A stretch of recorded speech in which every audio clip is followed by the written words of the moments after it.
Let me just introduce this next panel. So welcome back after coffee, everyone.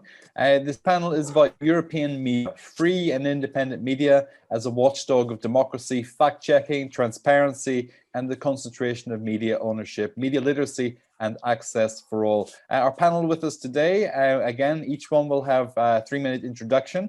If they go over that, I'll just give them a gentle reminder, so they'll have a little leeway, not too much. So 3 minutes, and our first speaker today, let me introduce Michael Bonney, former MEP from the EPP group, and now a senior research associate at the Martens Centre. Michael, great to see you again. Okay, hello everybody. It is a very inspiring conference today, so I share many views and opinions presented during the first panel. And it's clear then when we are discussing about democracy, we need to understand two kinds of threats. The first one related with digital issues, and many people raised the problems and questions. This is the lack of real debates and fake news and deep fakes and so on and so on. But on the other hand, I think that we need to consider how dangerous for the democracy are authoritarian regimes, very often using traditional media. I'm from Poland, yes, and I want to share with you some my experiences, because when we are discussing about democracy, it's clear that we need to focus on real recovery of the democracy and create conditions for keeping all democratic rules, but on the other hand, develop the participatory and deliberative democracy as it was raised last time in the European Commission document presented by Commissioner Jourova 3 days ago.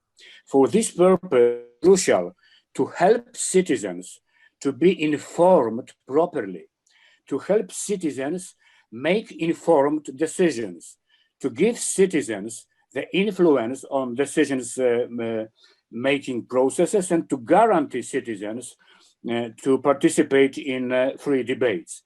The media independence and pluralism are fundamental for those tasks and for democracy development and keeping the democracy. It requires free, independent, transparent media market and independent public media. My Polish experience now is showing that there is no impartiality of public media in Poland. The public media are dominated by ideology and manipulative messages done by the ruling party. The journalists are the, if I can say, political officers. There is no area for impartial, objective debates, discussion, and the description of the situation. And of course, there is a lack of possibility to have a democratic discourse. In addition, there is no transparency of the oversight of the public media. The National Media Council are based and established under the political decisions fully dependent on the ruling party. The European Audiovisual Media Directive was established and started to live and to be really implemented in September. And we need, I think, to come back to the discussion how to implement it. In addition, in last days in Poland, the new threat appeared related to the pluralism of media market, because the state-owned company, Orlen, petroleum company, bought from the Verlags Group the Polska Press conglomerate. What does it mean? Yes, this is state-owned company, and it's related to the 24 regional daily newspapers, 120 weekly regional newspapers, and 500 websites, platforms. And what is also important, the impact of those conglomerates is addressed to just about 17 million people. So I think it's important not only for media, it's important also probably to have the big data, to have data from those people. So my view is that we need to discuss about how to properly and strongly implement the audiovisual media in the European directive in the European Union. Also, we need to create stronger fact-checking platform, okay, and on the other hand, yes, and on the other hand, we need to discuss if we need European channel, not Euronews, but the new model of European channel of information to fight with fake news and disinformation. Thank you. Thank you so much, Michael. And let's go to Dr. Elga Brogi, and she's the scientific coordinator of the Centre for Media Pluralism and Media Freedom at the European University Institute, a member of the executive board of the European Digital Media Observatory. Great to have you with us today. 3 minutes, the floor is yours. Sure. Good morning, everyone, and thank you for having me here. I would like to use my 3 minutes times to flex some of the issues that we face when we study media systems nowadays, issues that to some extent are very much shared with policymakers to some extent. The first one is, of course, the descriptive one. The media system has faced an evident metamorphosis in the last years, in the last decades, and a deep disruption.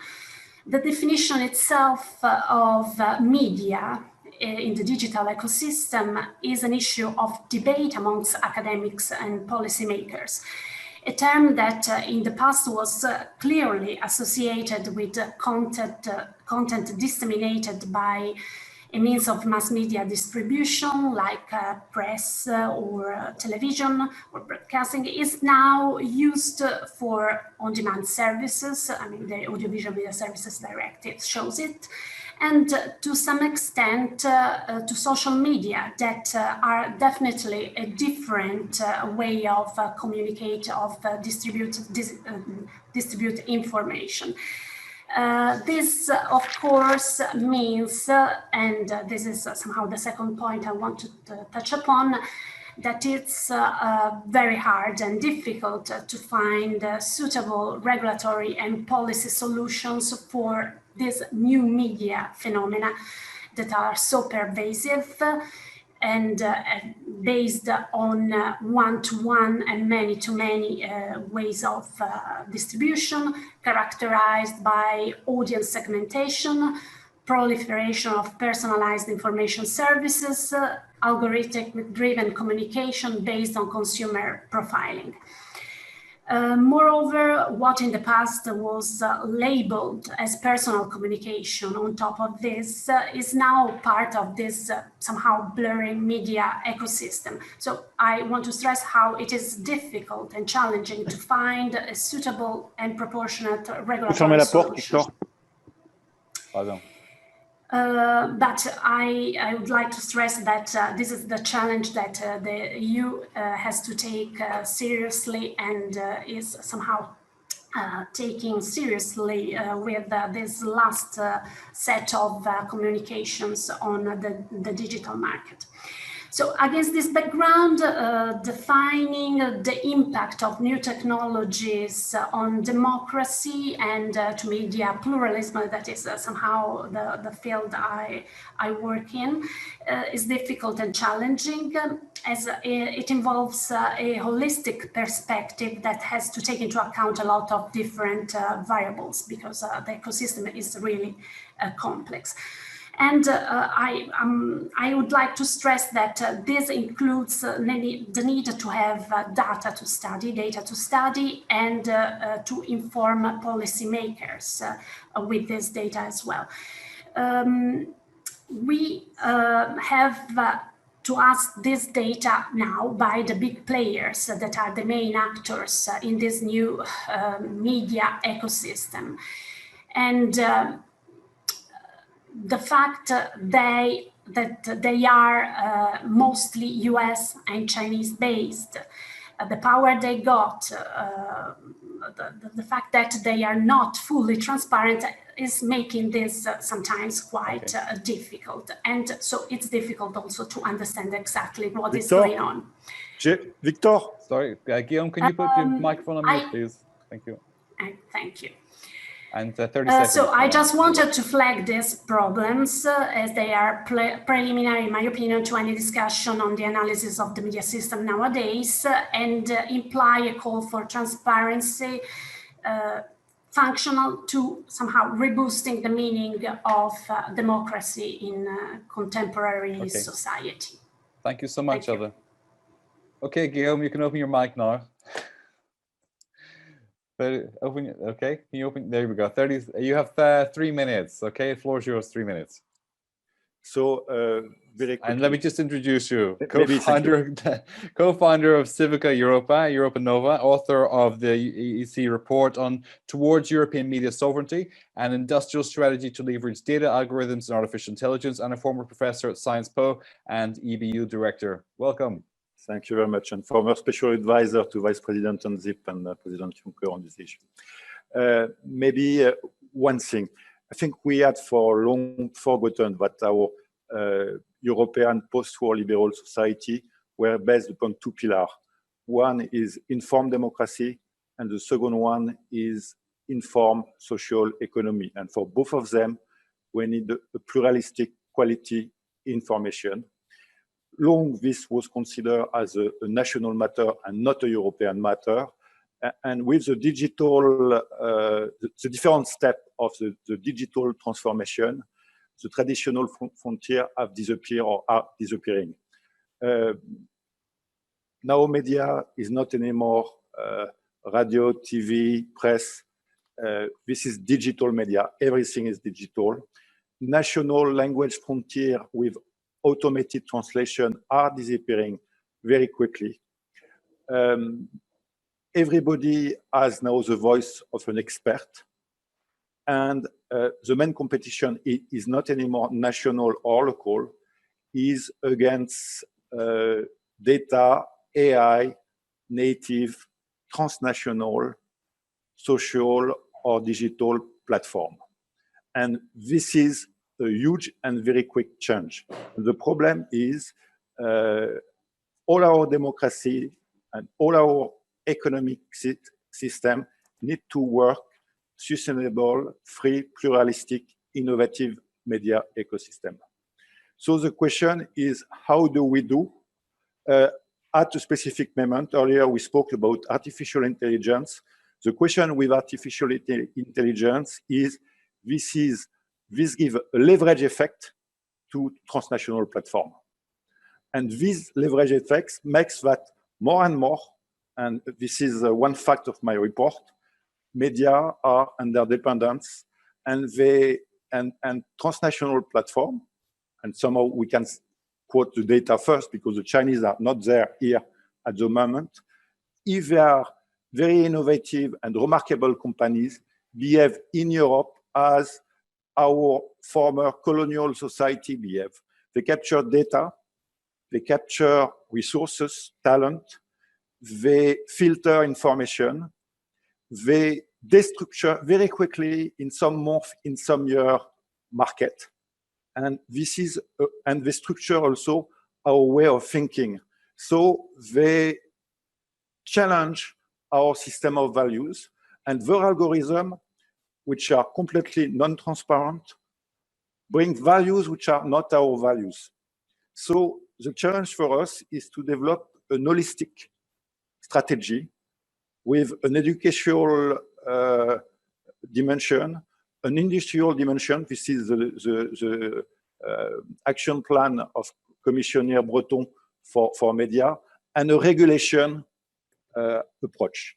Okay. But also we need to know where we want to be in terms of media, in terms of right, in the next 5, in the next 10 years, and how we want to defend our core values. Because in fact, technology, we can use them, but on condition we know where we want to go and which kind of society and which kind of media ecosystem we want. And the question is how to build it. Thank you. Excellent. Thanks so much, Guillaume. And next today, we have Dr. Peter Kreko. He's the director of the Political Capital Institute. Peter, great to have you with us today. Thank you, Brian, and thanks for having me on this event. And in my very brief introduction, I would like to follow up a bit after Michal Bone's intervention and follow a similar line, sharing some experiences on Hungary about media pluralism, or even more the lack of media pluralism thereof. So what we can see, what we've heard about Poland is that there is an increasing pro-media conglomerate, partially public, partially private outlets. If we and yeah, it was just a recent issue that some of the previously private media outlets were practically sold to pro-governmental hands. This is a process that is going on in Hungary for more than 10 years. And if we take a look at what is the media situation in Hungary, which is far the most concentrated media system in the whole European Union, we can see more than 500 media outlets are have been put under the umbrella of a state-owned, practically a public, huge organization, and this organization is something that makes the messaging of the government quite easy towards the citizens. This is a huge foundation that contains, as I said, more than 500 media outlets, and if we count to that even the state-owned media, we can say that revenue-wise, more than 80% of the media in Hungary is belonging to governmental or pro-governmental sources. And just to give you a taste about that, if someone is getting criticized by, let's say, some pro-governmental pundits or governmental politicians, you can say that the messages that are sent out are published in let's say 200-300 media outlets with word by word the same sentences. And why is it important? I do think that this kind, we have a lot of discussion these days in European Union, and I think there is a progress in understanding the issue of disinformation. The EU action plan on disinformation, the EU versus disinfo initiative, and the list goes on. I think these are very important initiatives, but in most of the cases, when we discuss disinformation, we just ignore the elephant in the room. And the elephant in the room is state-sponsored disinformation that is coming from democratically elected leaders, even within the European Union, from the member states themselves. So when we talk about disinformation, we like to talk about the disinformation coming from Russia, coming from China, coming from fringe media outlets. But when it comes from the state itself, and the state-owned media, the pro-governmental media, a huge machinery, I think we are talking about a different quality. This is not only a question of media pluralism. I think it's a question of free and fair elections. How can, for example, voters can make informed decisions when in Hungary more than half of the voters, for example, are convinced that the rule of law issue that is going on in the European Council at the moment, it is about migration. Why migration does not even appear in the text with one word, majority of Hungarians think so because this is the message comes through the media. So I think if we want to fight against disinformation, we have to leave aside this kind of, let's say, institutional naivete that disinformation usually comes from outside. I think the biggest problem for the European Union and its integrity is this problem that some of the member states are destroying the image of the European Union using huge disinformation machineries. Thank you. Thank you. Thank you so much, Peter. And our next speaker today is Maria Sadowskaja-Komlak, and she is the team leader for Eurasia at Free Press Unlimited in the Netherlands, and is a non-resident fellow of the Centre for European Policy Analysis. Great to have you with us, Maria. Thank you. It's very nice that already Michał Boni and Petr Kreko said so many things that I wanted to say, so I can concentrate in my 3 minutes maybe on something that has recently been released, which is European Democracy Action Plan and things that are offered by the European Commission to support media and journalists. We have studied this document and there have been several positive solutions to what we have been discussing. For instance, there is one thing that no one has mentioned, which is strategic lawsuits against public participation, which really damage the business model, the ability of media to do free and fair journalism. And the European Commission is determined to set up an international body which will help media and journalists cross-border to finally understand how to deal best when they're attacked by this lawsuit from different power groups, including governmental in some cases, like in Hungary, I assume sometimes Poland. Another positive step that we have noticed in the Commission proposals is to actually find a new investment mechanism, such as invest.eu, to actually support quality journalism and to work together with investment companies, philanthropists, and some other organizations that would actually do something to increase the quality and diversity of media outlets. And then another positive thing is actually to create a database which would actually make it more interesting and understandable for media to apply for EU funds, because there are already many opportunities and there will be even more within Creative Europe for media actually to do something to counterbalance all the negative trends that have been mentioned or challenging. But the European Democracy Action Plan also has its weaknesses. And one of them is that it depends on governments having free will and willingness to support free press, because when it comes about the actions to actually support pluralism and diversity in the media market, the Commission says it lays within the national policies of the states. And as we just heard, if the state has different ideas about that, that may not really work very well. It also imposes economic limitations. If your country is not the most powerful and rich member of the European Union, then you will just have physically less money to support the media, even if you would have wanted to. And in the competition with big platforms or big conglomerates coming also from foreign states, including non-EU states, you would not be able to compete as a state, even well-willing state.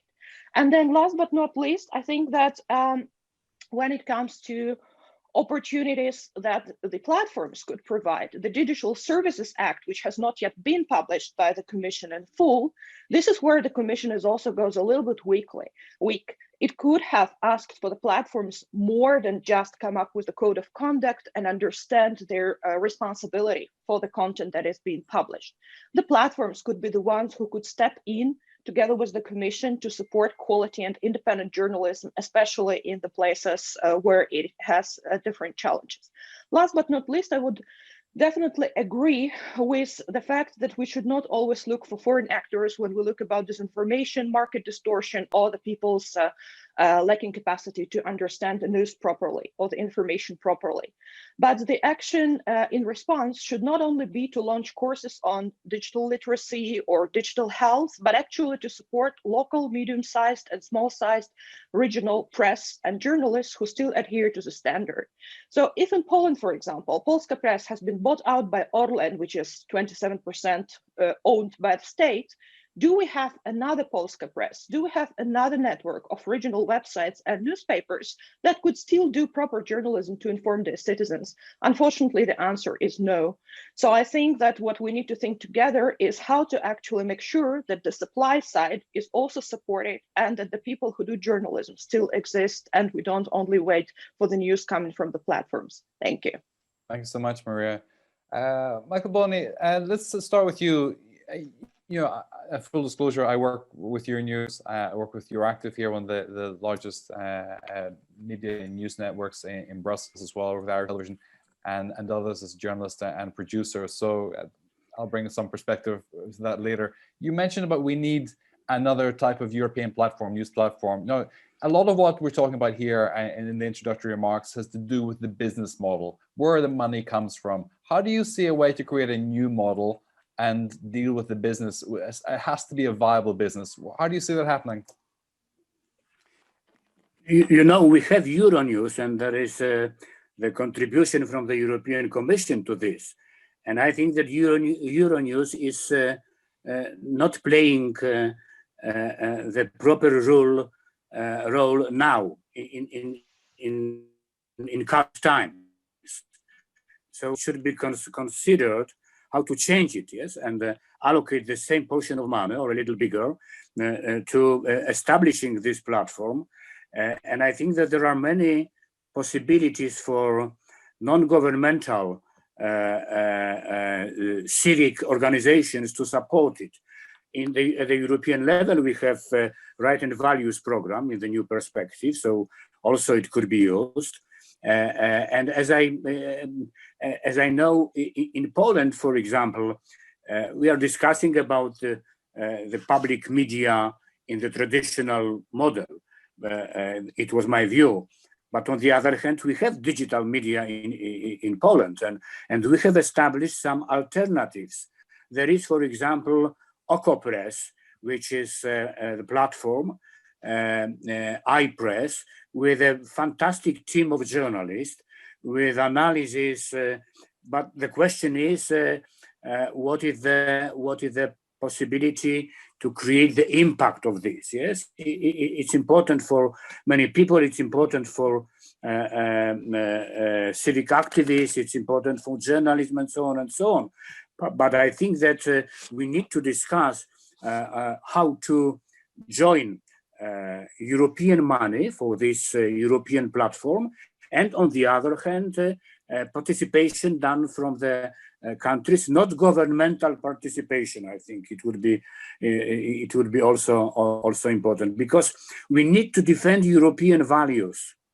And of course, now the situation is that among European countries, with Hungary, we have Poland, populistic governments and so on. It's very dangerous, but we don't know what will be in the... But Viktor Orbán will say to you, Michael, that, you know, I'm defending European values. You know, I'm the last custodian of true European values. And look at all the media that's giving me the support and the attention that I deserve, because, you know, you guys aren't doing it right. Now, how do you counter that kind of narrative? You know, I think there are many. This is an additional point, additional problem, because there are many key programs, information, activities at the European Union level. Communication done by European Commission is better than it was 5 years ago, of course. But on the other hand, we feel as European citizens the lack of messages, yes? And I think that common efforts from European Parliament, for our former members of European Parliament Association, should go in this direction, because this is for information, and this is for citizens to choose proper information and to be able to choose their attitudes. Okay, Guillaume, you wanted to respond? Yes, several things. First of all, I agree. Euronews is not playing the role it should have played, and this is a real problem. And Arte, for example, should play a bigger role. He has the potential, it does not play it. But we can do things. There was a proposal of Ulrich Wilhelm, the DG of ARD, which is to develop a transnational, multilingual, high-quality platform for independent content. It's something we can do. We have the technology. And if you have automated translation, and the progress are huge due to artificial intelligence, this could allow European citizens to have access to quality content independent from their government. In the Media Action Plan of Thierry Breton, there is also the possibility to develop and experiment aggregative platform which are competitor to the GAFA. That's a good idea, but we need to put money. And the problem is this is linked to national action plan. And there should be a European plan for that. And in addition, we need to sponsor independent investigation on Europe by European journalists. Now the European project allow it. For the first time in its history, media is a priority of the European Commission, but there is a lack. And the lack is the fragmentation of the media ecosystem. But And Guillaume, the is this and the this lack is of always the organization. discussion we have in Brussels. It's always a discussion about, you know, why don't we have a bigger European platform for media as well? You know, I have the founder of Euractiv commenting on the chat there as well. We'll come to him a bit later on. He would say you're describing his platform, I'm sure. But let me make the point. Most people go to their national news first. They don't go to the European news. When you wake up in the morning, do you go to check European news first, or do you check your home newspapers? You know, if you come from France, is it Le Figaro? Is it Le Monde? I'm showing my own bias. Brian, yes. The reality is now most of you people are informed by social network and by platform. Exactly. And in fact, it very often is not national. The question is a language.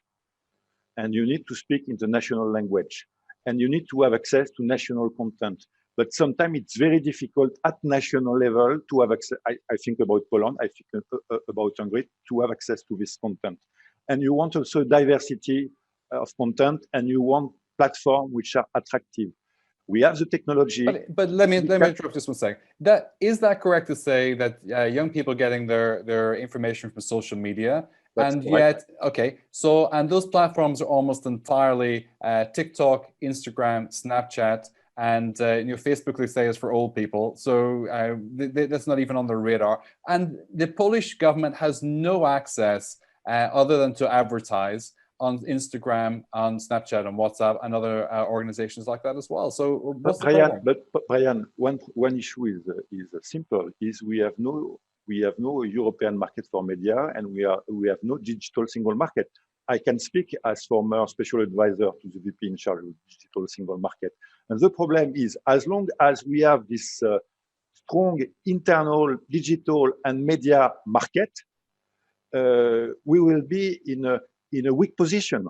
So we need to raise the real issue. Media is not anymore national for the reason we have spoken, but the approach remains national. The European Commission tried to have a transnational approach. This is good, but the problem, and what Commissioner Breton proposed, I think is right, is to develop a forum of new stakeholders to define what kind of media scene we want at European level. But I can say you, this is a question of collective vision. And deciding what you want. We need to, we had this discussion some centuries ago. We need to renew this discussion because the tools are existing, but we need to develop a philosophical and a political and professional vision of the media sphere we want. We can do it with the tools which are existing now. It was not the case 5 years ago. And in addition to that, there is an awareness that we need to go with, and that we need to unite ourselves, respecting our diversity. Okay, let me ask Elda Brogi on this as well. Elda, how do you see this? Do we need a new platform, or do we need to adjust the business model, or do we need to perfect the digital single market? How do you see it? I would say we need everything to some extent. I mean, because holistic approach.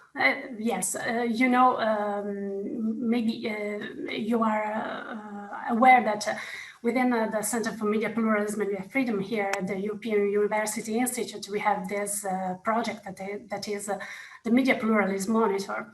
Actually, it's a tool to assess the risks for media pluralism in any given EU member state and beyond.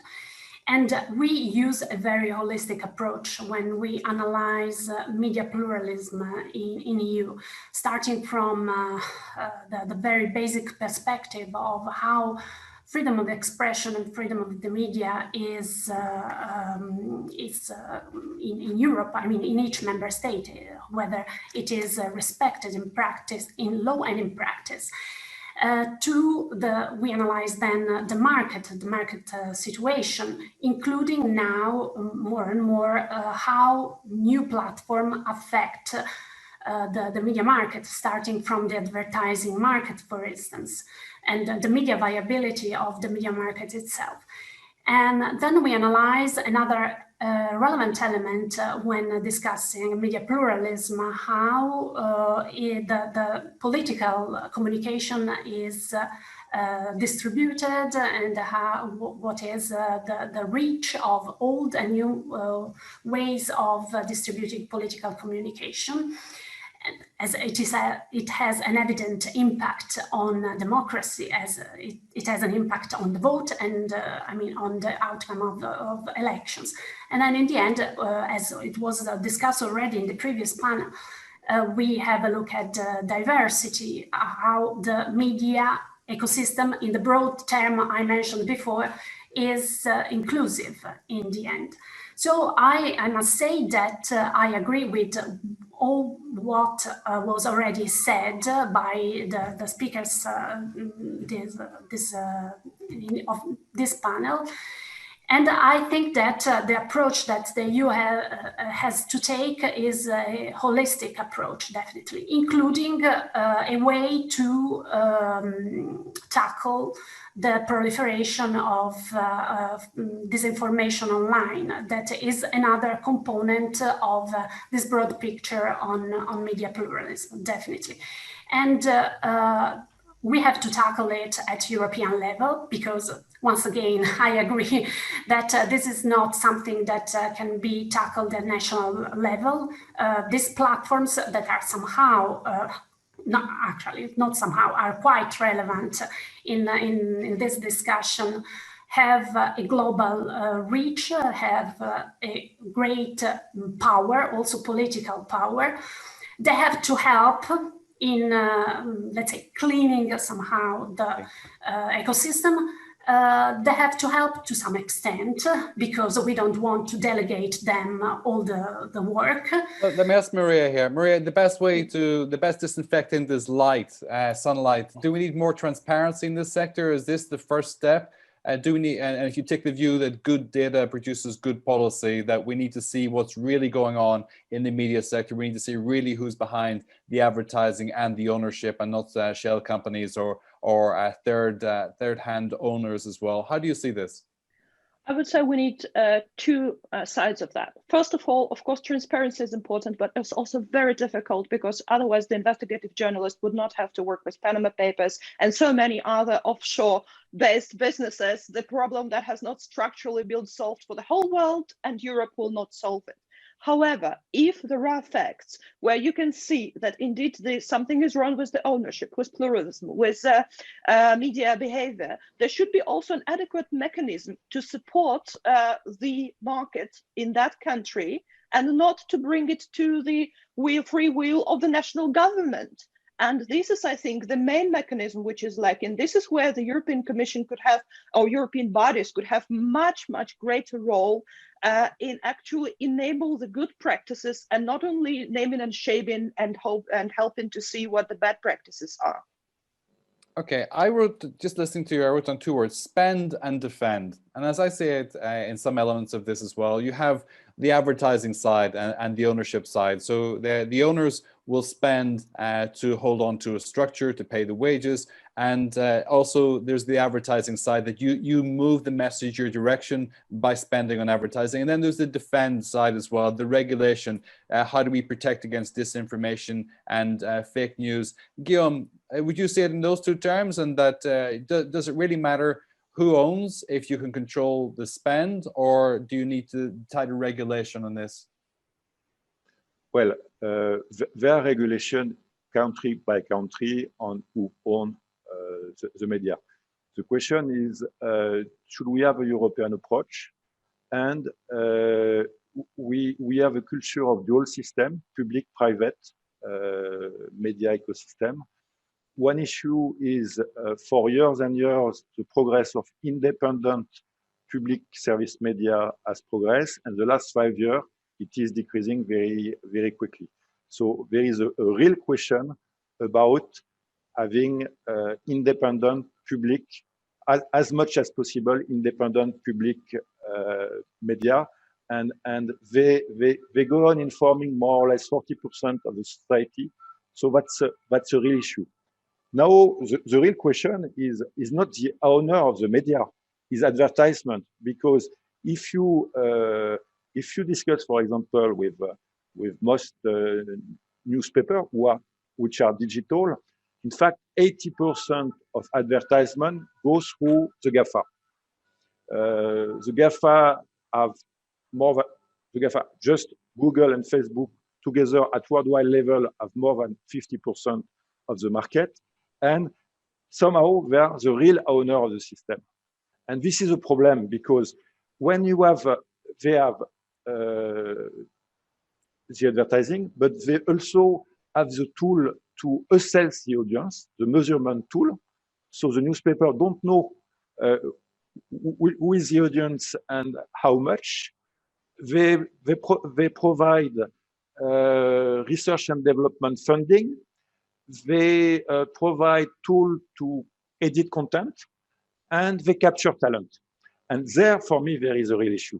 There is a real issue, and we should have a collaborative approach to develop new talent, to escape from the GAFA. I know that in the UK, they are working on that, on a platform which is named Ozone, but there is no critical mass. And they'll be called Boson by the end of the year. Ozone, sure. Okay. Anyway, but there is no critical mass, and this should be a European project. I'm very, very sad that they leave. But now the real issue is advertisement, because without advertisement, you are not free, and you are compelled to sell yourself to tycoon. Okay, we're going to come back. I want to talk a bit more about how advertising works a little later on. Maria, you were nodding a lot there. Do you want to add something to this? And I want to ask Mikkel.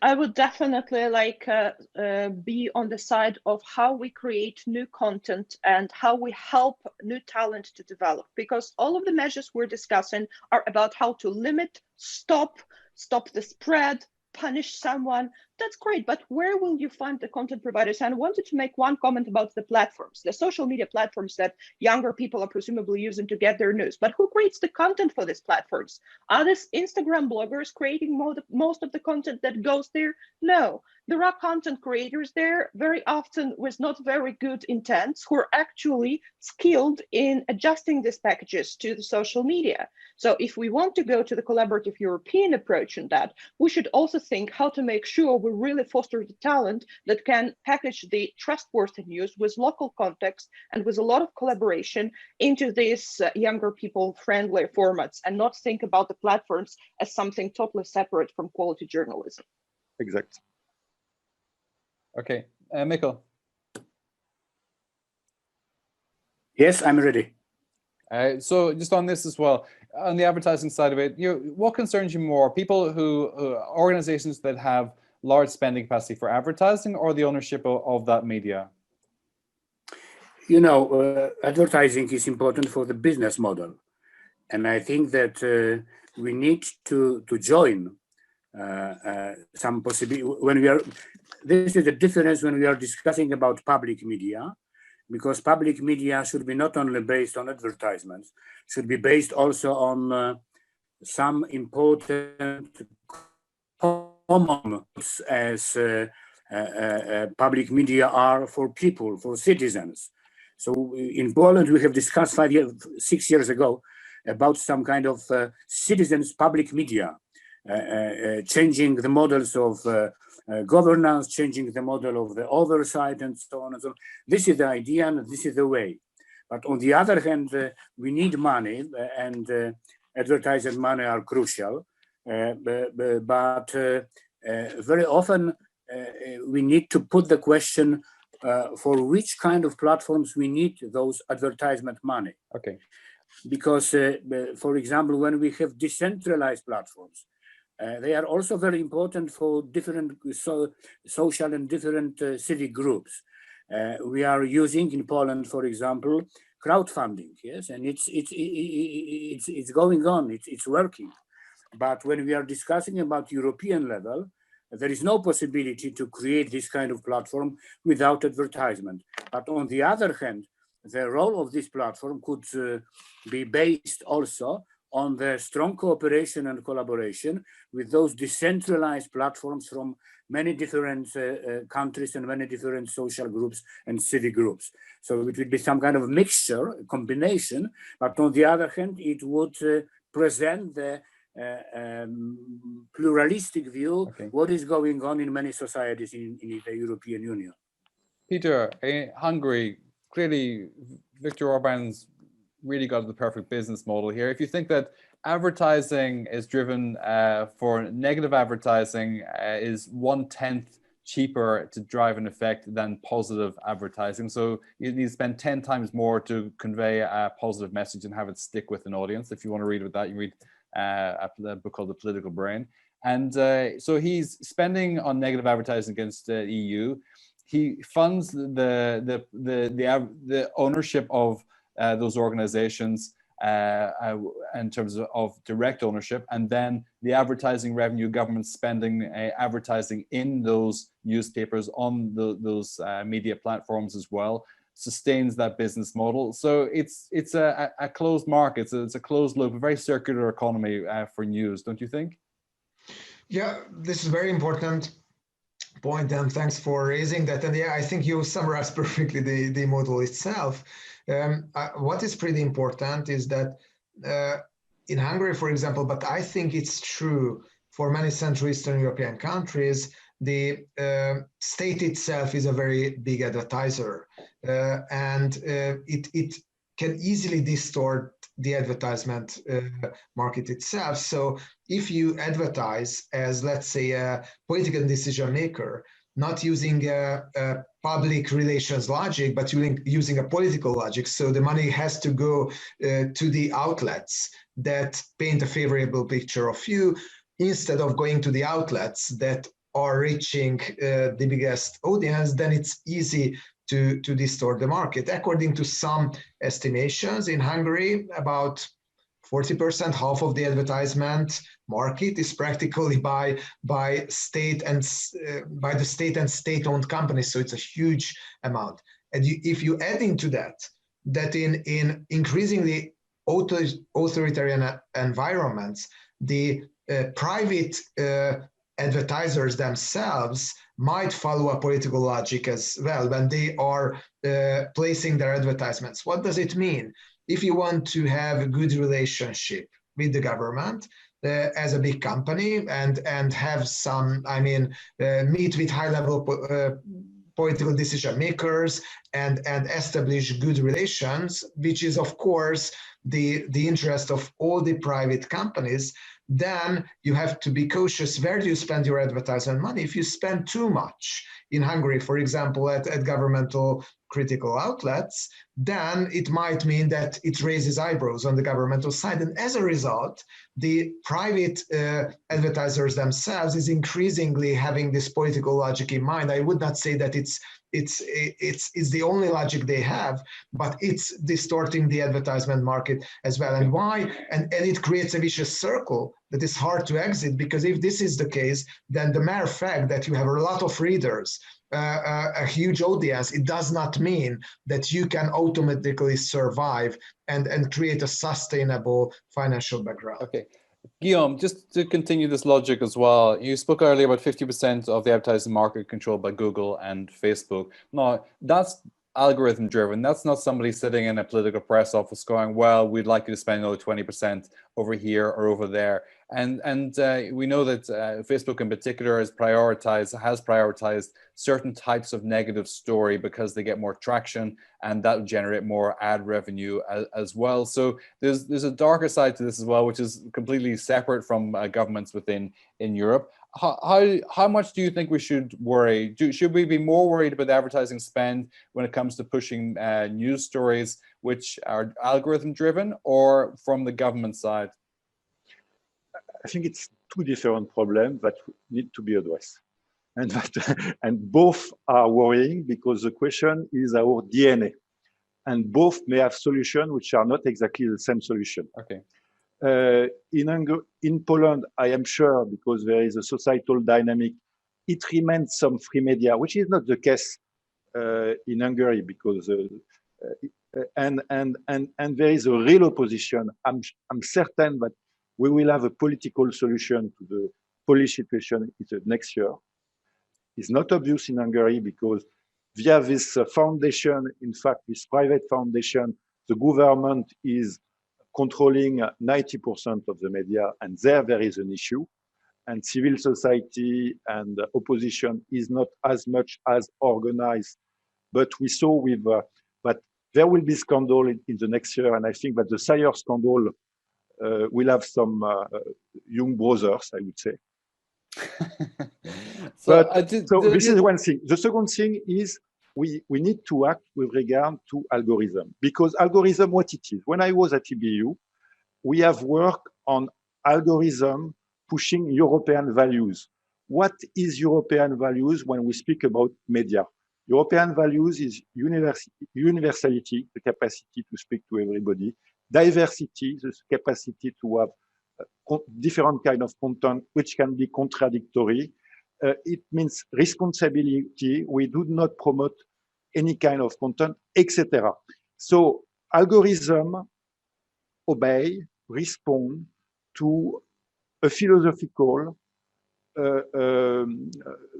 rationale.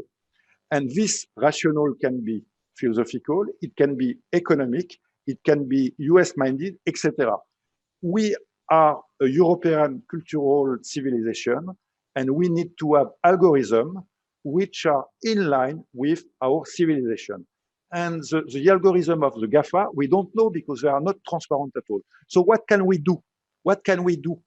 First of all, we can do some, like some media are doing, is when we use algorithm, we explain the objective of this algorithm. What do they promote? What's their objective? The Guardian is doing that. And this should be controlled. And control does not mean you give your business secret to everybody. It just means you have a sandbox and you ask experts to control that what you say comply with the reality. It means also that the problem we have with the GAFA is very simple. When I was an EBU director, I stand for 75 companies, standing for 35 billion euro turnover. My capacity to bargain with the GAFA was equal to zero. Zero. So we need a discussion capacity. And up to now, it's just code of conduct and goodwill. And this is a problem. Okay. So we need to use, as I hope in next week, Digital Service Act and Digital Market Act, we need to have a European regulation capacity. We need to be able to act quickly, and we need to be able to have access to the algorithm, and we need to organize the transferability or interoperability of citizen data. Okay. Elda, if you put food on the market, you have a whole level of compliance before anybody consumes that. Why are we consuming information which is toxic for our society without seeing what the ingredients are? Where are we going to get to see the algorithm here? Well, this is a question that is very, very difficult to answer too. I mean, because why are we using this kind of information? Probably because it's easy somehow. It's to some extent free, and I mean, gives immediate satisfaction to some extent. I agree again with what Guillaume said, that we have to think of somehow different business models. So we have to think of a way to request more transparency to the algorithm, to the platforms. Why should we request it? The food companies, Coca-Cola, Nestle, Unilever, they don't request, they're not requested to give access to the ingredients. They give the ingredients or they don't play on the market. It's that simple, isn't it? I think that the comparison can work, but I mean, considering that right now we are talking of our democracy, and I think that it's fair somehow to request additional information to those platforms, and why not to Coca-Cola as well? I mean, in order to, provide to the to our healthy information diet somehow. I think that it's needed. I mean, times are ripe somehow to this kind of leap forward, because we need it somehow to create a new democratic. I mean, a new way of feeding democracy to some extent. Okay, let me ask Maria about exactly this. A new way to feed democracy. Do we need to detox, Maria? And do we need an information doctor to give us the right nutrition for our democracy? Well, my organization's slogan is "People deserve to know." People should also bear responsibility about what they choose, but they need to be able to choose from something. So before we tell you about the ingredients, if you have this only product as your only choice to drink today, then it doesn't really matter what ingredients this drink has, because it's the only option you have. So I would, both on the Coca-Cola example and on the free media example, I would look, or a medical example, I would look at whether the market is actually saturated, whether we are providing to people with the best option possible, and then whether someone wants to keep their algorithm a little bit secret, that's their decision. Well, let me add on this as well. Let's stay with the food analogy a little bit, because the argument for food inequality is basically the poorer you are, the less choice that you have. And conversely, in media, it's the same, is that the wealthier you are, the better quality of information you have access to. And so we have these European elites, as we're always accused of being, out of touch with those who we claim to represent. And there's a different marketplace. Is this part of the equation that needs to be addressed?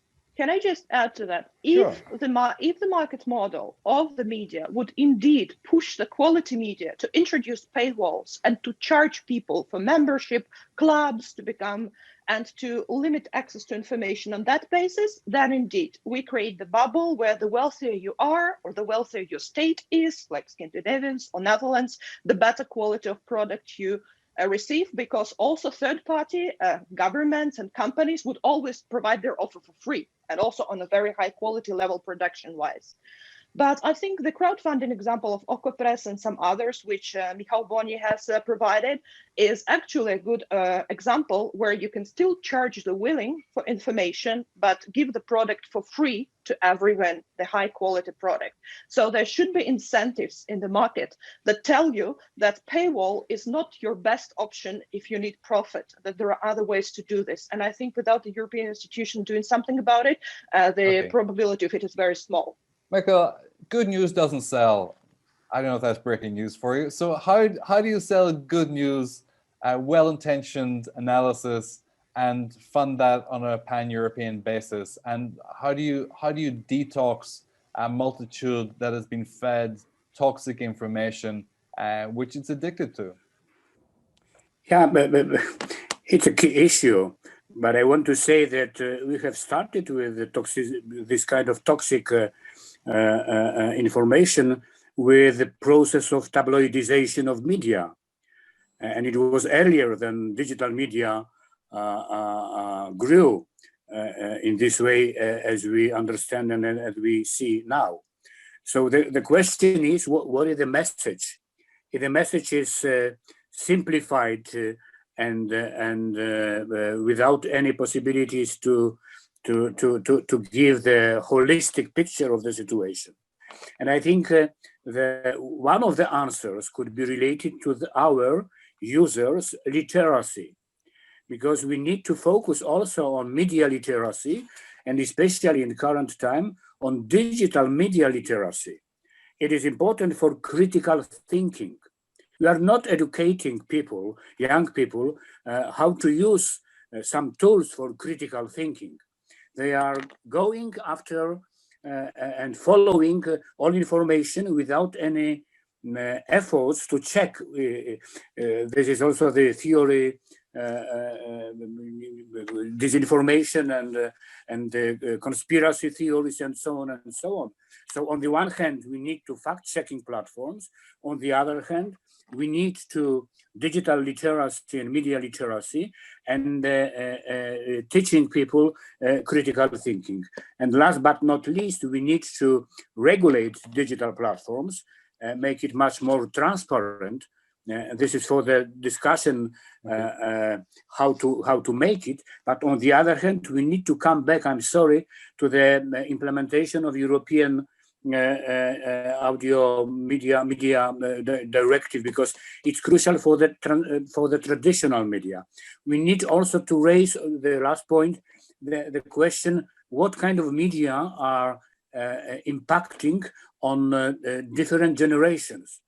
Because when I'm looking at the situation in Poland, many elderly people are looking at the public TV with this manipulative propaganda presented by this TV. Well, Fox News is built entirely on this premise. You know, the creator of Fox News instructed his journalists, would say, what kind of stories do you want? He said, the stories that will scare your grandma. That's what we want. And that's been the whole narrative that's driven this.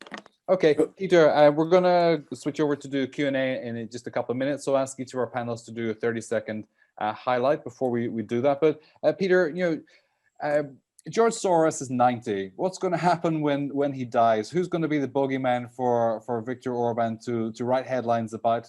Because you need a scapegoat. You need to focus attention on particular elements, whether it's migration, as was mentioned earlier, for the migration debate. How do you get this critical thinking embedded within Europe? Because European Union doesn't have autonomy over the education system, and we can benchmark at best.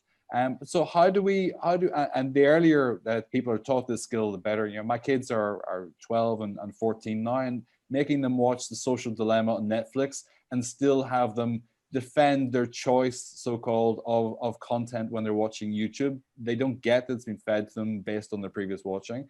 And they're well educated, they're multilingual, they're good consumers of newspapers at this stage as well, and still that's a hard sell to them. So how do we educate Europe to be critical thinkers?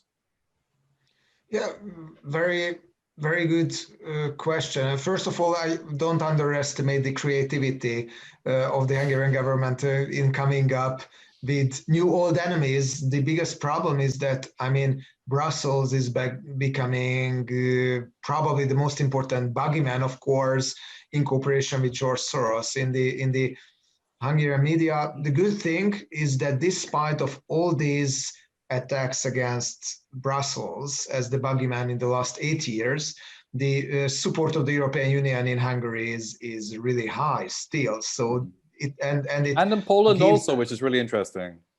And in Poland also, and of course on the governmental side, you can see the result of these campaigns. And of course, if you have a very concentrated media, it has an impact on the approach of the public opinion and shapes attitudes.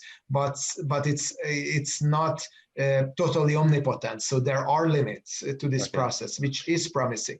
But I really think that what Maria told beforehand, it's really important. So there is a demand side of disinformation. Disinformation would not work if we did not believe in that, and nobody is immune to disinformation. So I think I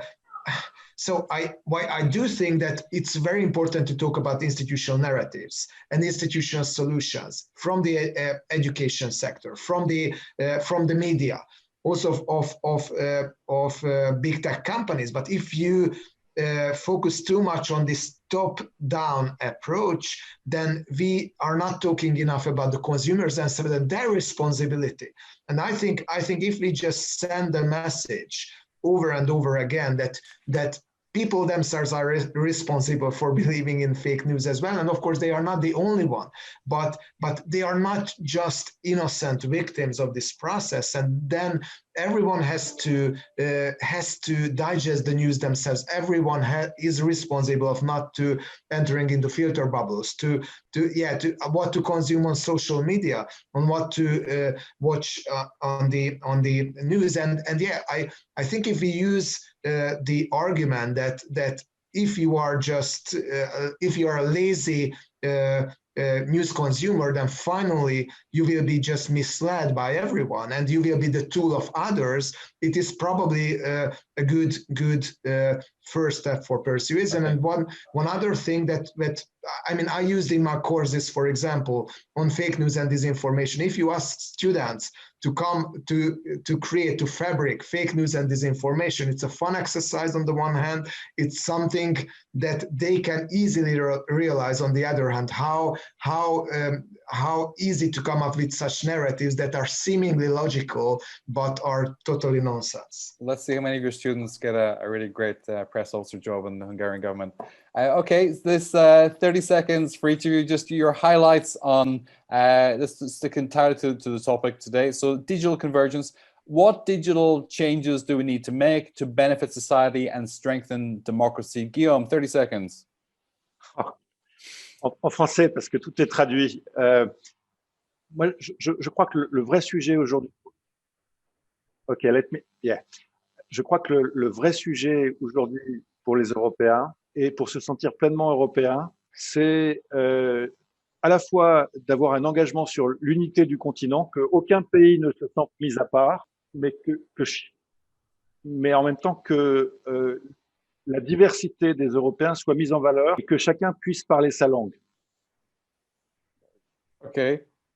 Et la révolution technologique que nous sommes en train de vivre va permettre à chacun, en fait, de lire et de suivre les médias des autres dans sa propre langue. Par ailleurs, on peut utiliser l'intelligence artificielle pour stimuler l'intelligence et pour apprendre à challenger l'information ou les contenus. Il faut que l'Europe redevienne en matière de recherche et développement sur lesquels les Européens, en fait, n'investissent quasiment pas. Okay, I think peut-être que ça devrait être notre première priorité en matière de recherche et développement au niveau européen. This is feasible, but this is a question of vision, and we need to create a Europe where everybody is comfortable and where we can have access to the information everywhere in its own language. Thank you. Perfect. Elda?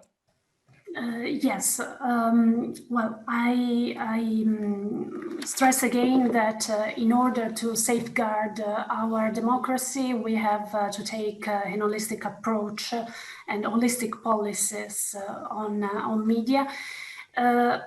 Democracy still is our goal. I mean, democratic society so far cannot be replaced.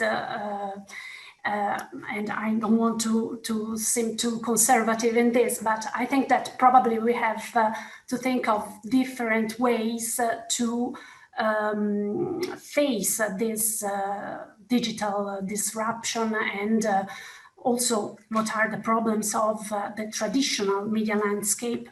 Okay. And in order to find new solutions, new business solutions, new regulatory solutions, in order to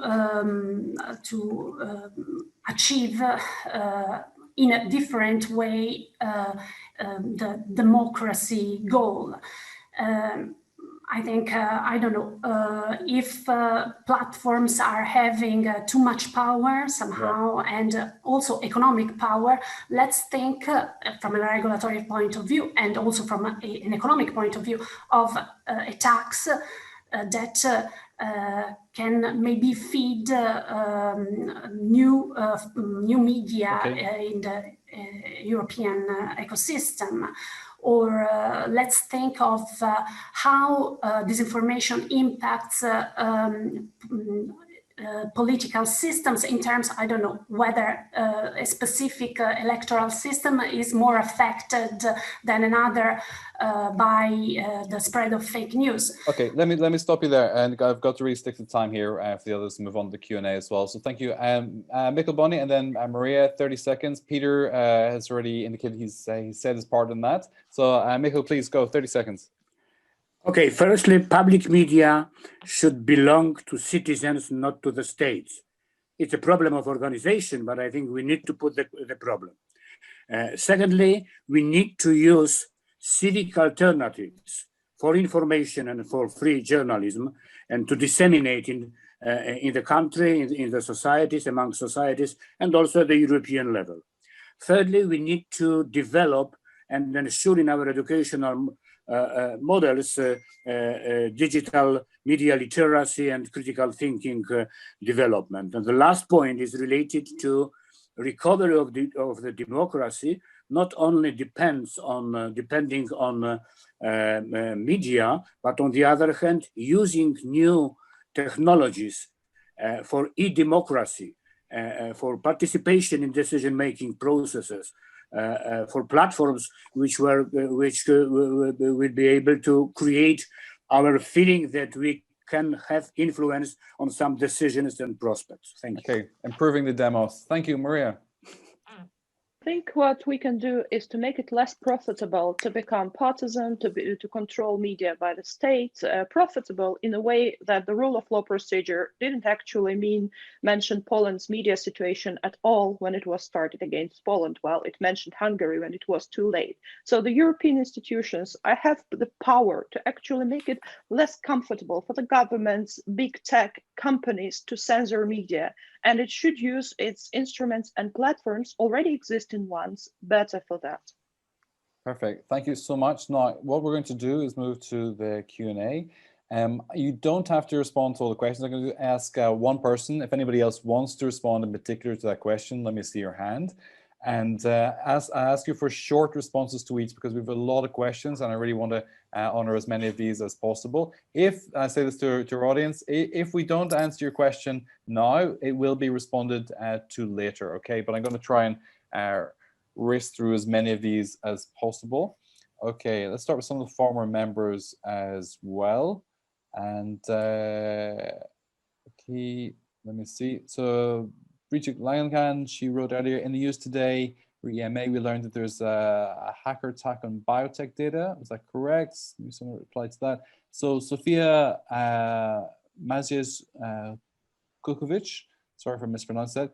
Citizens are not aware enough, as a former MEP, not aware enough of the cyber attacks and about cybersecurity. How can this challenge be improved? Peter, how can citizens be better informed about cyber attacks and cybersecurity in the context of democracy? Yeah, I think it's a really difficult question to ask because unfortunately the nature of cyber attacks is that most of us don't understand how they really work because we are not hackers ourselves. And for that reason, there is a lot of suspicion around any news around cyber attacks because everyone feels that, I mean, you can claim whatever you want and it's hard to rebut because who knows what happens. I think quality journalism plays a really, really crucial role here. I mean, there are fortunately more and more think tanks, for example, Avaz and others, that I think are publishing very good analysis on cyber attacks, its nature, and the actual cases. I think. On the other hand, in a lot of cases, we can see, such as it happened in the last French presidential campaigns, that cyber attacks are leading to leaks somehow, in some cases successful, in some other cases not. But I definitely agree. I think journalists and probably even the let's say the school and university education should focus more on the awareness on these issues, because otherwise I think this kind of superficial knowledge makes citizens easier to manipulate. Okay, I'm just going to scan through some comments here as well. So former member, I don't have the name here, says, hello, at the moment citizens feel that parliamentary democracy has failed. Do you think that participatory democracy will develop, and what will be the future parliamentary democracy? I think Mikhail answered part of that. Guillaume, you can answer that one. I'll come back in a second. You'd answered that online as well. And then, okay, let me go to next question, which I see there. Okay. So Guillaume, you want to give a, Michael, you give a quick answer to that. Go ahead. Okay, I think that we need to consider and to build the new model of complementary solutions. It doesn't mean that only digital democracy, e-democracy, will support us, will help us to recover the democracy, but also traditional as representatives. Yes, so I think it should be together. Okay, thank you. And some discussion going on there about different elements of democracy. Guillaume, do you want a quick comment on that? Yeah, I fully agree with Michal. I think they are complementary. And I think we need to, and we have the possibility and the means and the resources to build a European public space, which is multilingual. Okay. I just want to quote one experiment, which is the We European project, which was a consultation before the European election, but Civico organized with the 4 European major groups, the Greens, the EPP, the Socialists, and the Liberal. And the consultation was very interesting because we have twice as much as participants as compared to a national consultation, which means that if you install the European citizen in a European public space, they participate much more than if you ask them to speak about Europe in a national silo. Okay. And this is very, very important. The psychology of a public space is something worth discussing on its own. We don't have time for it today, but there's some really interesting studies in that. So former member Andrea Manzella, how to digitize parliamentary work in institutional bodies and constituencies. I think Michael touched on that as well. Margarita, I'm just going to mispronounce your name, I'm sorry. Margarita Stokoviciu. New challenges to electoral processes due to digitalization, social networks, alternative ways of funding, and AI, she says. These are part of the solution. And Franco Malabera, former member, apps to detect potential virus contacts, such as Immuni in Italy, promoted by government, did not have much success. Do you think it's because of distrust in technology of health systems or government use of data? Any useful lessons to be drawn? Elda, do you, just on this as a broader point as well, if government do the, like Mikkel suggested, the public space, if public information is driven by governments, will the citizens instinctively distrust this? And is the app and coronavirus lesson likely to impact in this, or do we learn lessons from this? Elda and then Maria. I think that, of course, it depends on where, on the state, on the member state, on the country, because sometimes you trust more. I mean, in some countries you trust more the information coming from the government, and you are more willing to contribute, let's say, to the public for a public good reason, to provide information to the government itself in order to, like in this case, create a system to fight the virus. I think that in the case of Italy, the app Immuni wasn't so successful, both because of the fact that probably citizens don't trust too much the use done by the government of the data, and also of because of the health system.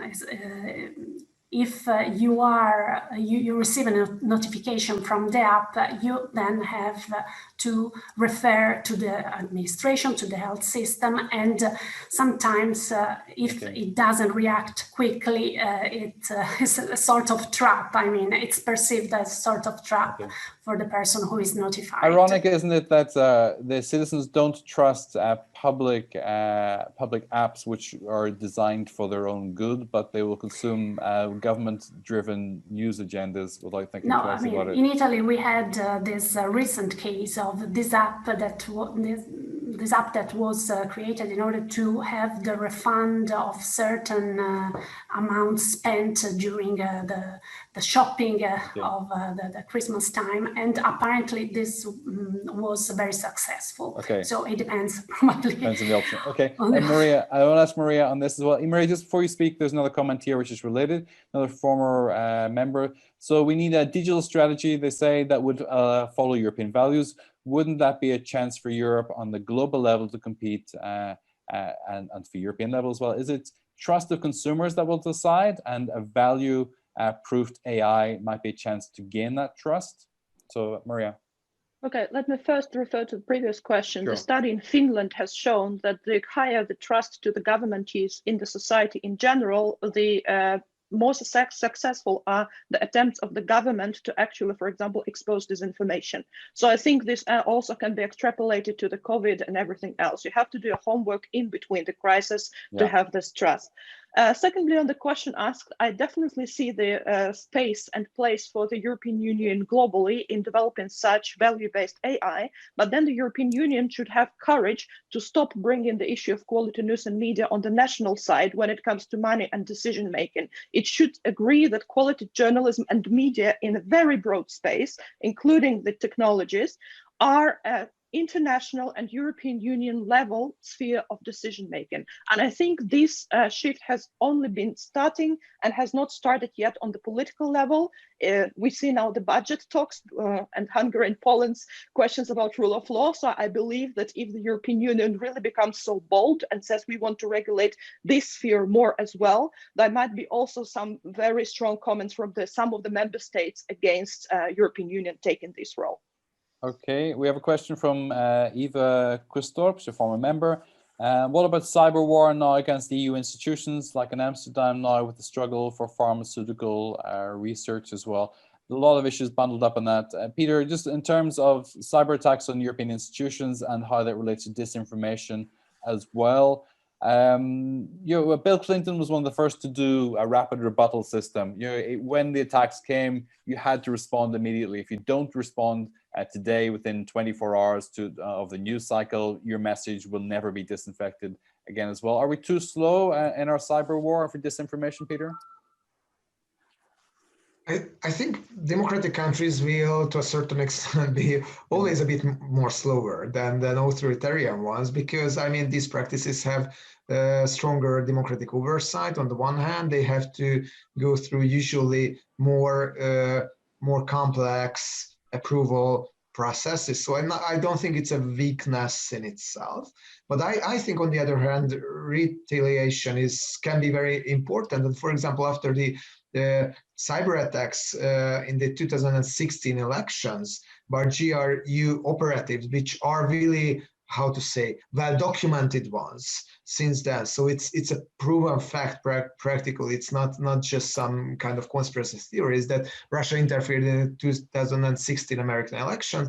There was this step on the side of the United States, which practically which framed cyber attacks as well as military threats that need to give a response to. And I think this kind of institutional approach and vigilance is something extremely important.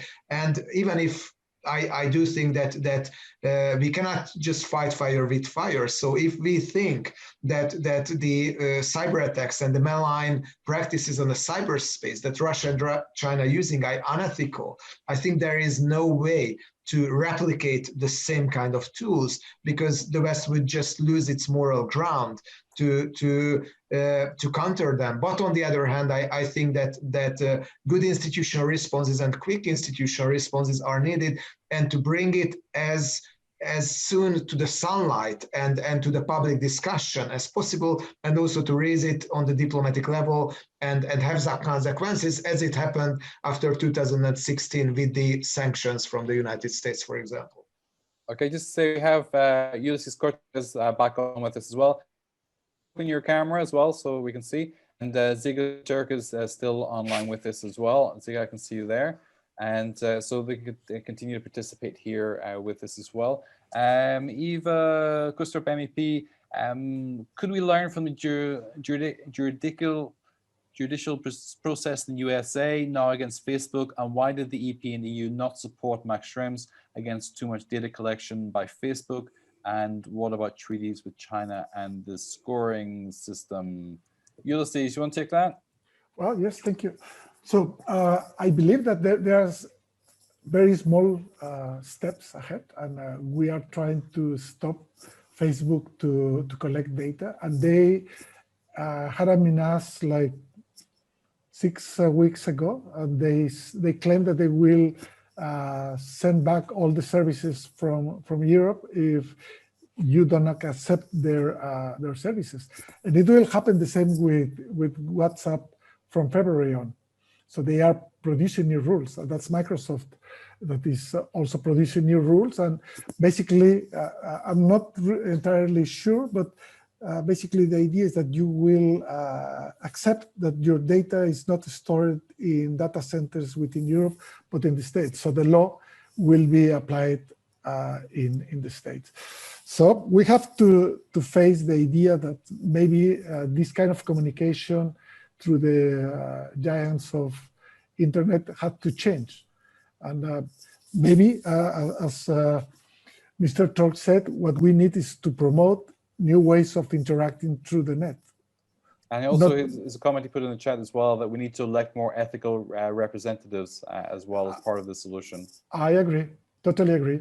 The problem is how, after given a time, how you decide who is. We have plenty of examples of people that act unethically, but most of the persons that are elected, I presume they are ethical.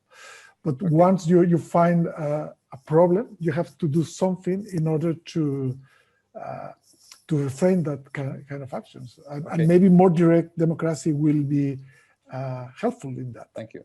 Maria has to drop off in just a second. I want to give you a quick question just before you go, Maria. It's from a former member as well. How do we make the business of collecting personal data, using and making available this information for profit, to respect the right of the citizens to authorize it and pay for it? Your last word.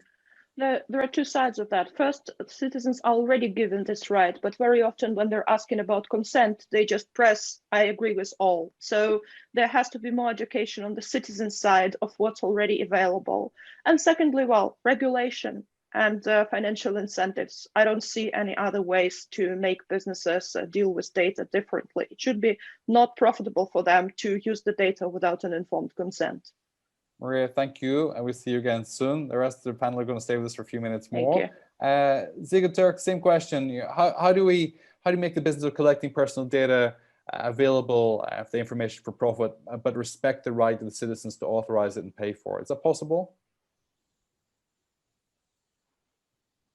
Can you put your microphone on, please? Thank you. Sorry, I think it's increasingly difficult, and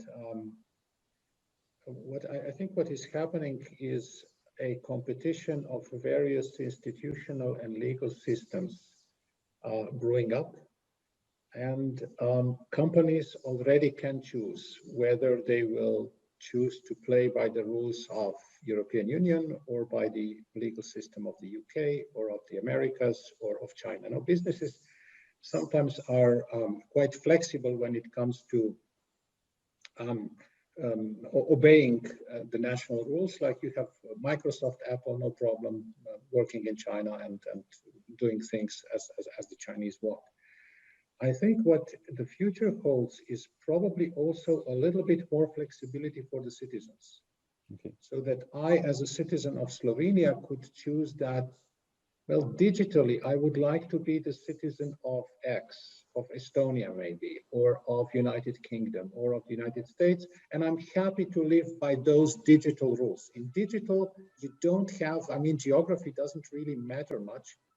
And I don't know, legal scholars would probably have to think a little bit more into this kind of local, how important the location still is if you have the internet, because we have all kinds of troubles. You know, you are in Slovenia, the server is in the United States, the business is registered in Ireland. How and what applies? It's a nightmare. Okay, thank you, Guillaume. You want to comment on this? No, on this issue, I think we need also to allow innovation, because one of the last fields where we can compete is health. And for that, we need to be able to use the data of citizens with the agreement.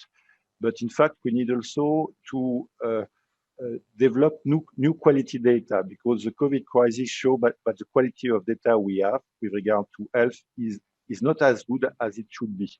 And I think we should define the new standard. We should be norm setter in this field, but this requires a strategic vision at the level of the EU.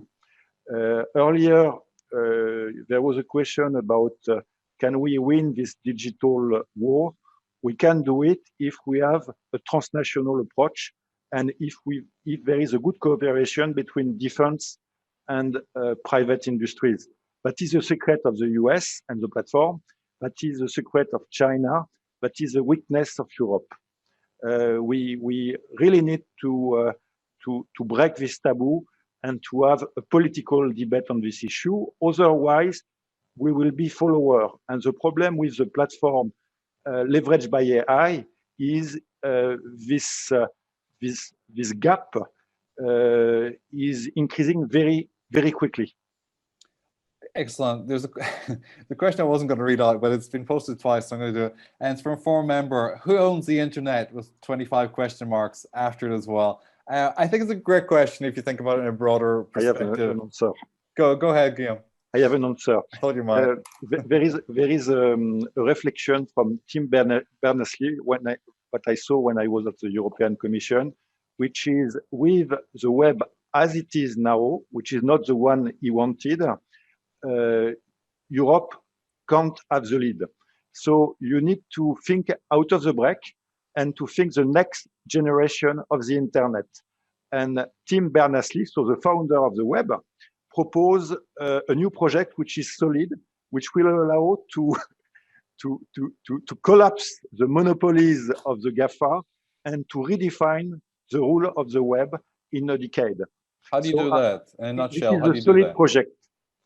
In 10 seconds, what's the essence of his argument? How do you do that? It's a new way to decentralize the network, which gives control to the citizen. Okay, thank you. We also have other questions here. Mary, yes, please go ahead, Michael.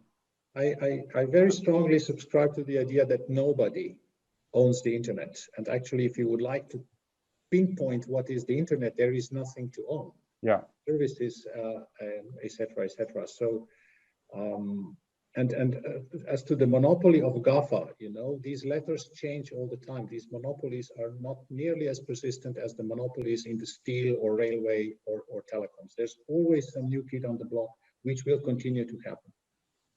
Thank you. Just a comment from. Just only, if I can add something, I think we are observing now a little shift between the position who is the owner of the internet and who is the owner of the data, to the model how to control, how we as people, as humans, can control data. And I think it's much more important when we are humans, just vis-a-vis artificial intelligence, algorithms, and so on.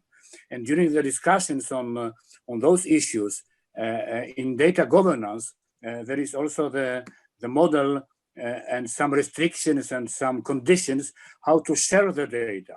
So firstly, I'm the owner of the data, my data, it's crucial. And another issue, what kind of conditions are needed to share the data.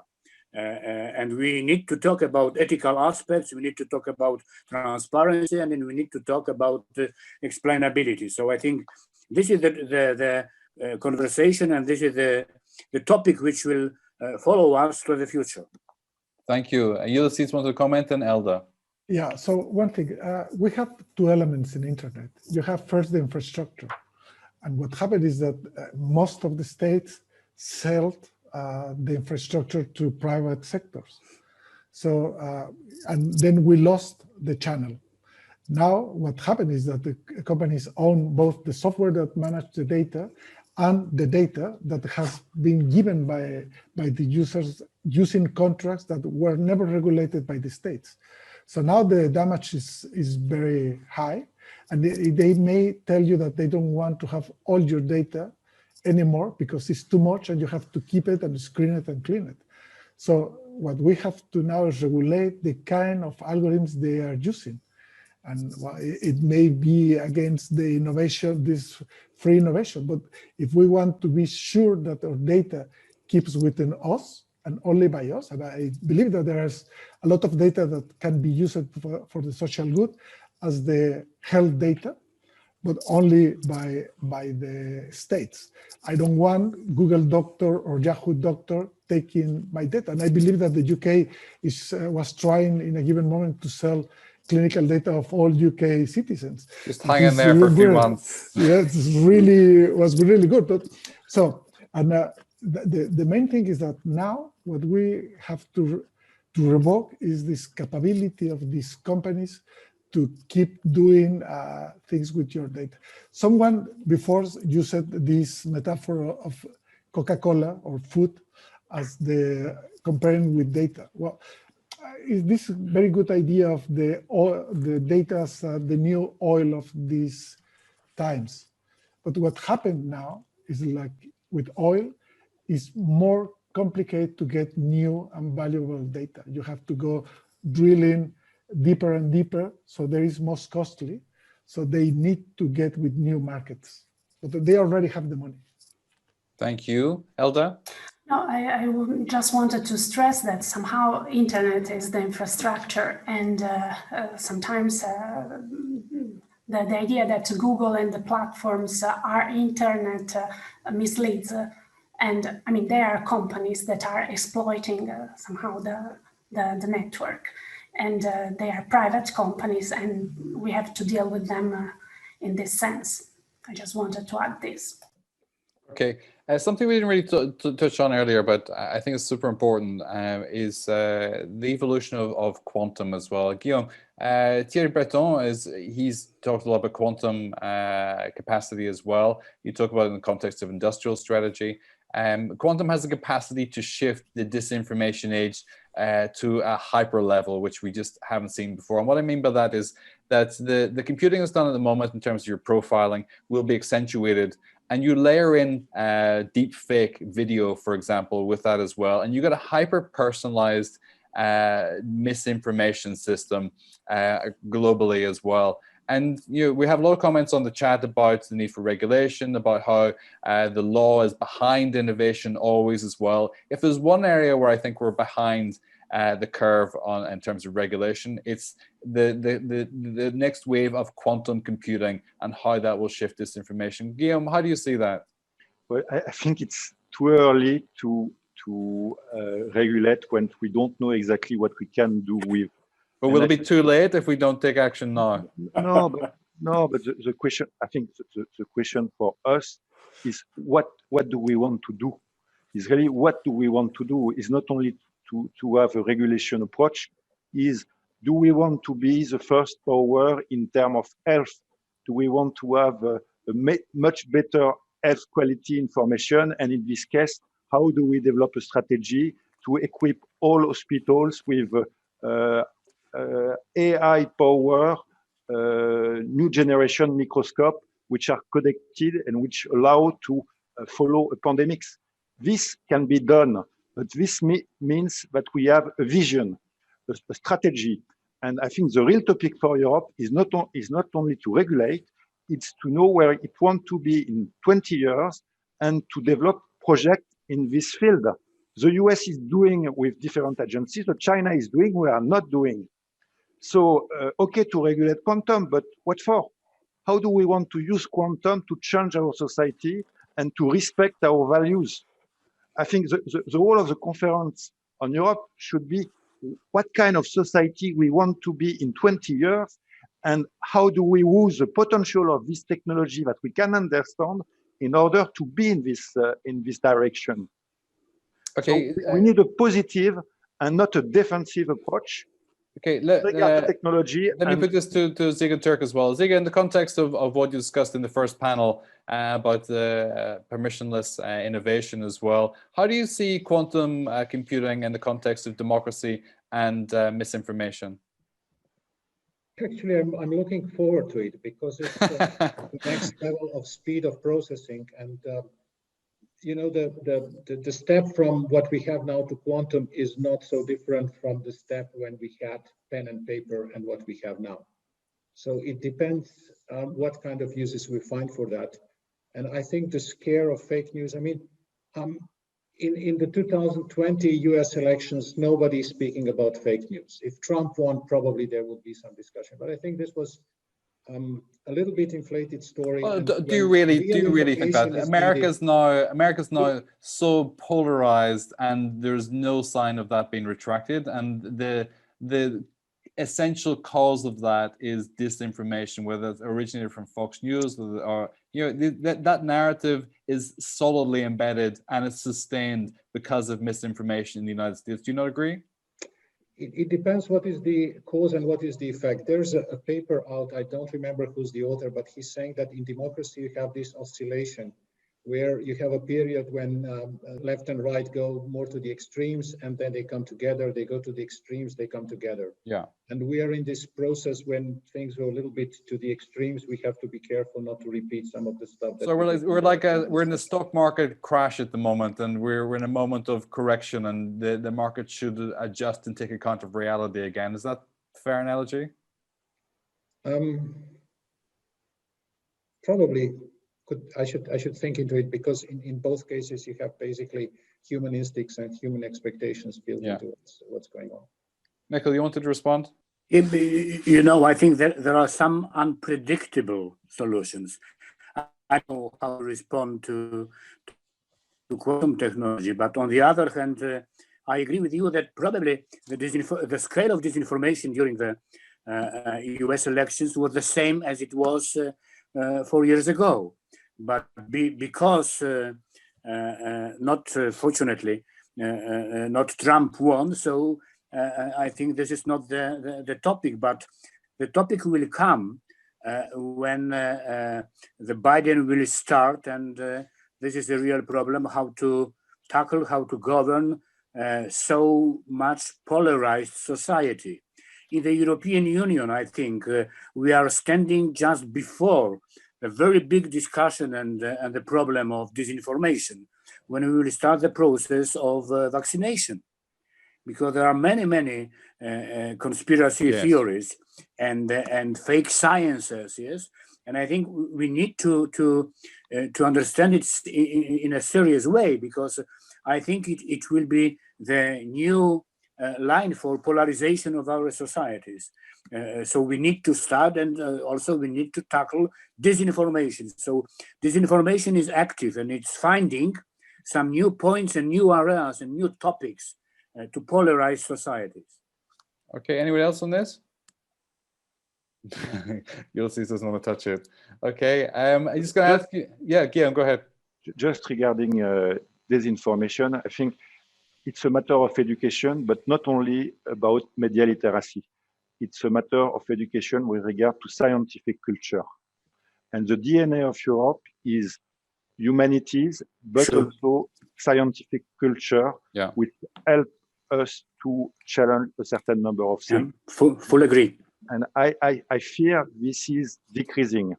And we should reinvent this European humanities, and this should be something shared at EU level by all citizens. And we can use technology and AI to stimulate positively this. Fully agree, but what we have to avoid is that someone invents the new concept of digital humanism, and it's only a chatbot talking to you. Okay, so, but don't use digital. Use only humanism, because it's something exactly. And, because marketing people it's misleading, in fact. Of course, that's what marketing wants to do. That you get attracted by an idea, and you don't have to pay the price to learn about humanism, and only get the digital part that is a chatbot.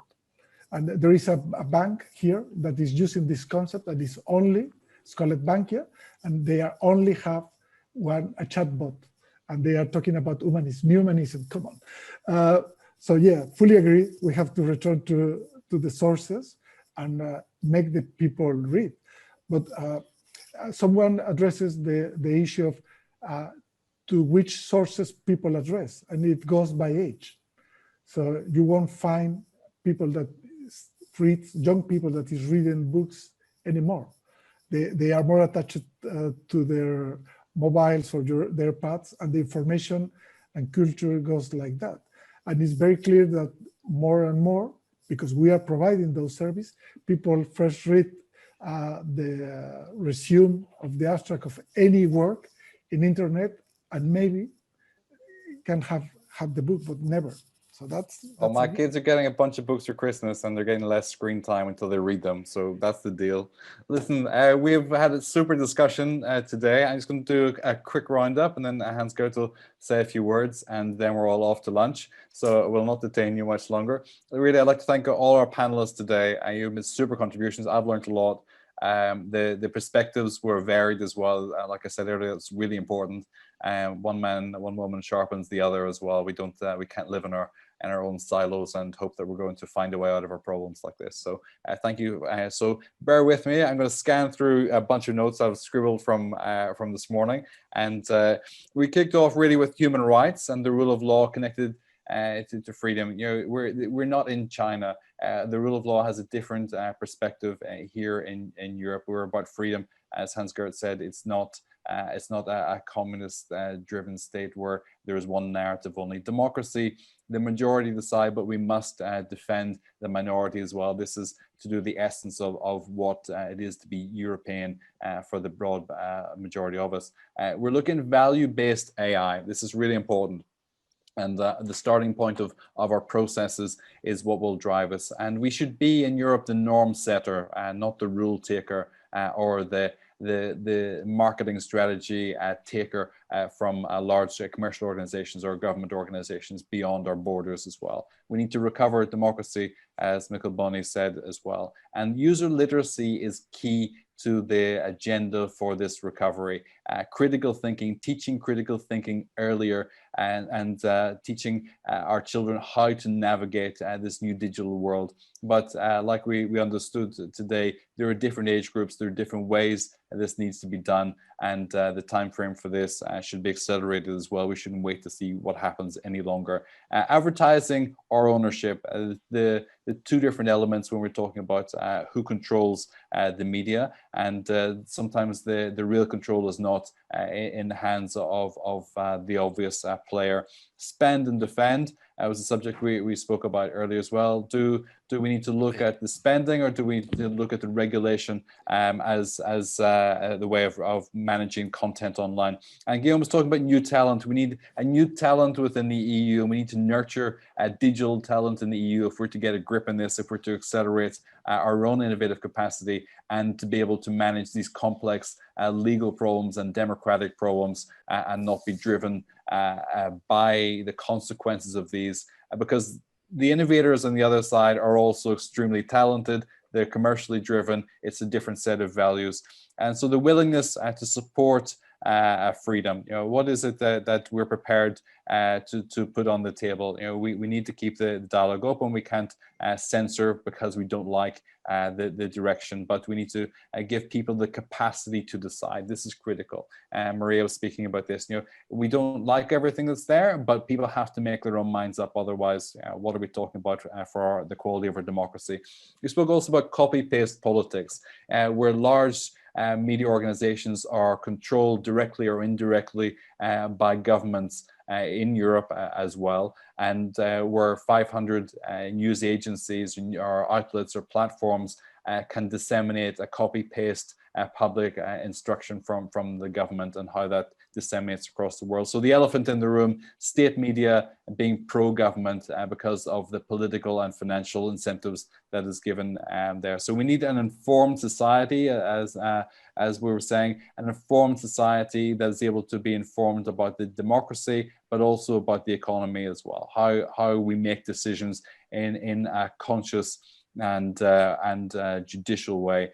So we need to foster common space. We have lost a sense of common space, of a common narrative for our democracy, and to some extent for humanity as well. It is not winner takes all. It is not every man and woman for themselves. AI and human rights, this increasingly complex web which intrigues us and at the same time delights us with the benefits of it.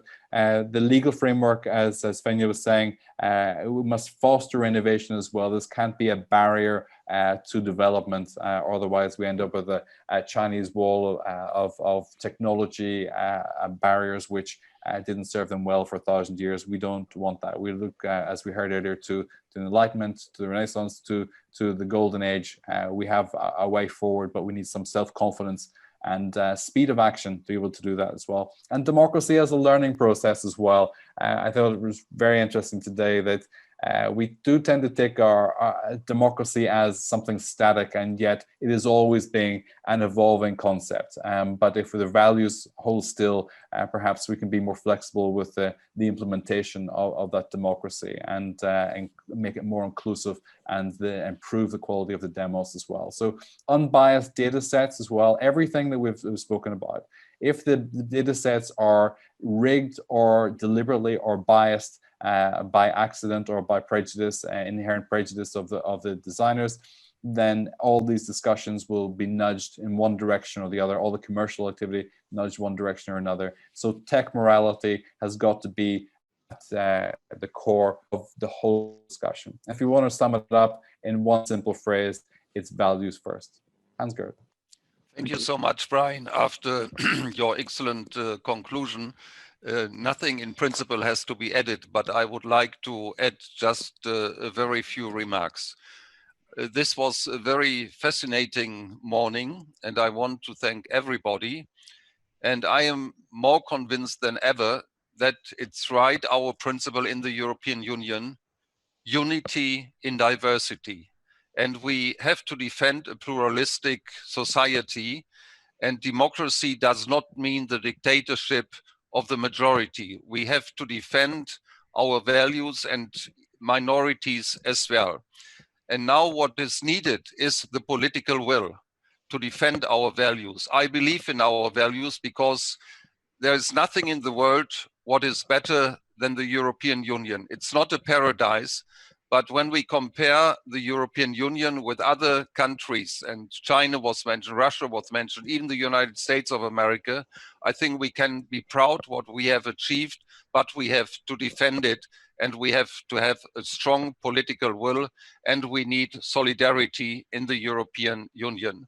I want to thank finally Brian Maguire for his excellent leadership, very good leader, and you did it with a great charm, so compliment to you, Brian. I want to thank the panelists, the participants, the professors, the former members of parliament, and you are all so able people. We learned, at least myself, very much from what you said. I want to thank the European political foundations, the Wilfried Martens Centre for European Studies, the European Progressive Studies Foundation, the European Liberal Forum, the Green European Foundation and European University Institute, and the European University Institute. And I want to thank a member of our board, Teresa Riera Madurell, because she is working together with the foundations. I wish you all a very happy Christmas in difficult situations, but we always have hope, and I'm sure next year the corona crisis will step by step go down, and then we can meet in person again. And the digital reformation or the digital development is of course very important, and we should support it. But I'm deeply convinced that the personal contact is very important in the future. Only when you have personal contact, trust can be built. And I think this is what we need in the European Union as well. And I want to inform you that we have built in the former Members Association a very informative and important reflection group of 9 people, of very experienced people who have dealt with international intergovernmental conferences, with the convent under the leadership of Valéry Giscard d'Estaing, and we thought should think of him as well. He was a great European, and he is not with us, but we should continue with his thinking in the future, of course, in a new way. So we will follow, as former members association, the future of Europe, of the European Union, and the conference on the future of Europe. We will be engaged as long as we can, and I want to thank all of you and wish you a happy and peaceful Christmas and a good year 2021. Thank you so much. Ansgar, thank you so much. Also, thanks to Elisabetta and Lisette from the Forum Member Association team who gave me so much support and kept us all on track this morning as well. Ansgar, I wish you a happy Christmas too. And to all of you, if you want to keep tweeting and commenting on this, and there were a lot of comments today, so I'm sure you can extend this conversation on hashtag EU Future Together. It remains for me to wish you a happy Christmas and safe time with your family, and good afternoon.